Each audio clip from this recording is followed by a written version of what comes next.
안녕하세요, 도룸스입니다. 이번 영상은 펜툴에 대해서 알아볼 건데요. 이 툴은 포토샵에서 가장 많이 사용하는 툴 중에 하나입니다. 포토샵이 인기 있는 이유는 여러가지 이미지를 쉽게 합성할 수 있기 때문입니다. 우리가 흔히 콜라주를 하는 것처럼 다양한 이미지에서 원하는 부분만 잘라서 합성하는 프로그램이에요. 합성을 하기 위해서는 사진에서 원하는 영역을 선택한 다음에 잘라내서 사용을 해야 하는데요. 방법은 정말 다양하고 많습니다. 그 중에서도 가장 기본이 되는 툴이 바로 펜툴이에요. 가장 정교하고 깔끔하게 영역을 선택할 수 있기 때문이죠. 제가 예전에 제품 스튜디오와 디자인 부서에서 일할 때도 펜툴을 지겨울 만큼 사용했어요. 현직에서도 다른 툴에 비해 정교한 영역 선택이 가능해서인지 펜툴을 많이 사용하고 있습니다. 자, 그럼 기본 사용법에 대해서 알아볼게요. 위치는 왼쪽 툴바 메뉴에 있습니다. 단축키는 영어 P이고요.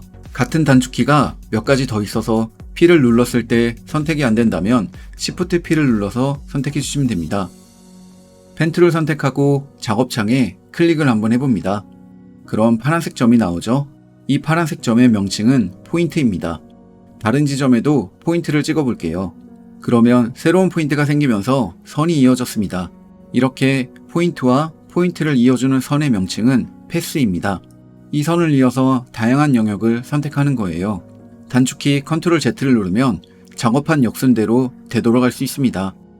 단축키를 눌러서 포인트 2개를 없애주세요.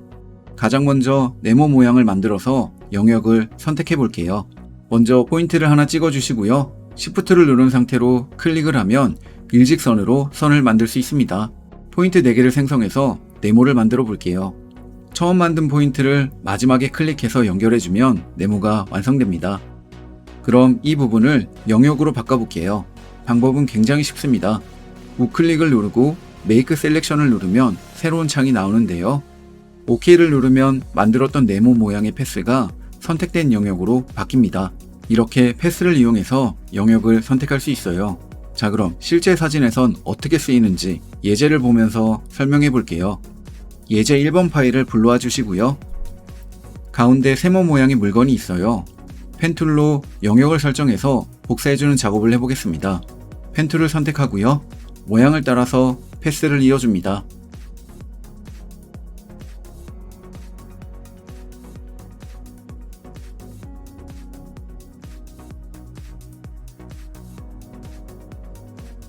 완료를 했으면 작업창에서 우클릭, 메이크 셀렉션을 눌러주시고요. OK를 눌러서 영역을 만들어줍니다. 이제 이 영역 안에 있는 세모 모양의 물건을 복사할 거예요. 먼저 레이어 창을 봐주시고요. Ctrl C를 눌러서 복사를 한 다음에 Ctrl V를 눌러서 붙여 넣어줍니다. 그럼 상단에 새로운 레이어가 생성되면서 붙여넣기가 된 걸 확인할 수 있어요. 하단 레이어에 눈을 꺼보면 딱 그 부분만 복사된 걸 볼 수 있죠. 레이어 앞에 눈을 다시 켜주고요. 왼쪽 툴바 메뉴 상단에 있는 이동 툴을 선택해 주세요.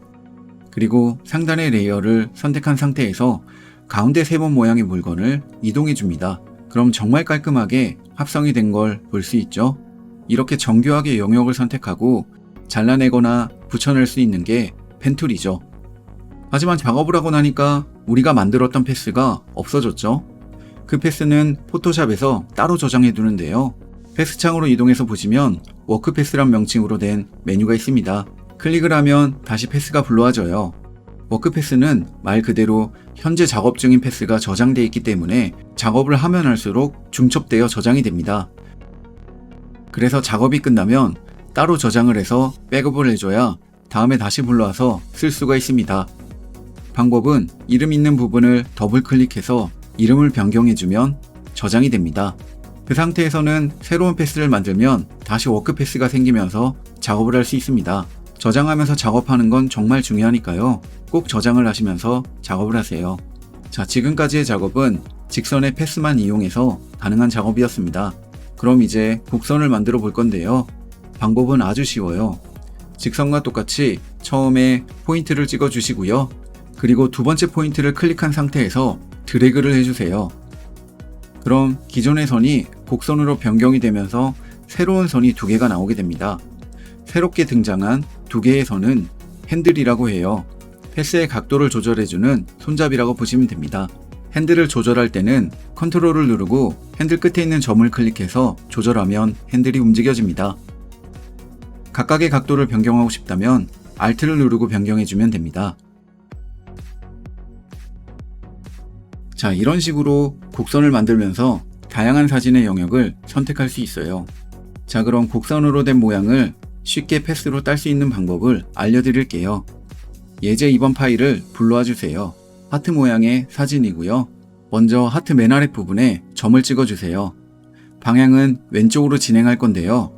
잘 보시면 직선으로 가다가 갑자기 각도가 꺾이는 지점이 있죠. 거기까지 포인트를 찍어줍니다. 그리고 또 잘 보면 하트 윗부분의 꺾임도 점점 심해져서 확 휘는 포인트가 있어요. 이렇게 각도가 더 꺾이는 그 시작점에 포인트를 잡아주세요. 그러면 정말 쉽게 선을 이어나갈 수 있어요. 처음에 잘 안 될 거예요. 하지만 익숙해지다 보면 각도가 눈에 잘 보이면서 포인트를 어디 찍어야 할지 정확하게 볼 수 있게 된답니다. 자, 그럼 하트 작업을 시작해 볼게요. 선택된 지점에 포인트를 연결하면서 진행합니다. 그리고 포인트 사이에 있는 패스는 두 개의 핸들에 영향을 받습니다. 그래서 양쪽의 핸들을 같이 움직이면서 각도를 조절해 줘야 돼요.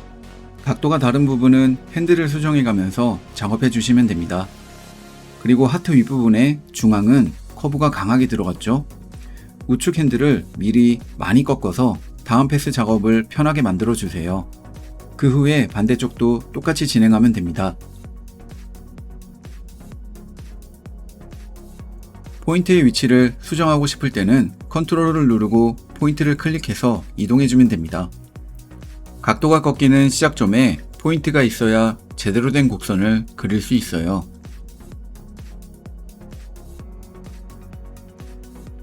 자, 이렇게 예쁜 곡선을 만들어서 하트 영역을 지정했는데요. 이런 곡선과 직선을 이용해서 복잡한 이미지도 작업을 할 수 있습니다. 펜툴의 단점은 약간의 노가다 작업을 해야 한다는 점이에요. 그런 점을 해결하기 위해서는 연습을 많이 해서 속도를 올리는 길뿐입니다.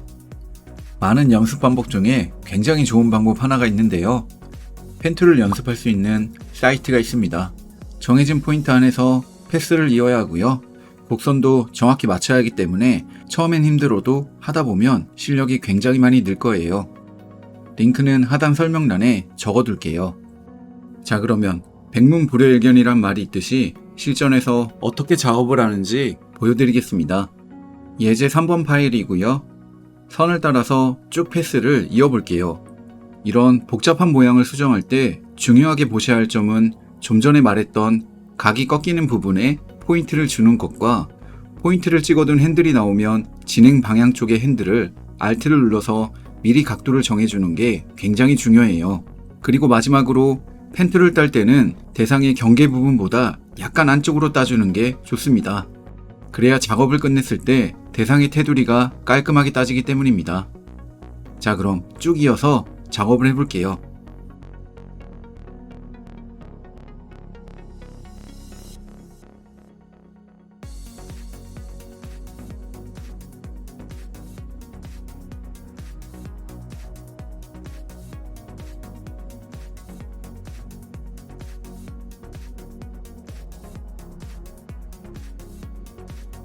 자, 이렇게 작업이 마무리됐고요.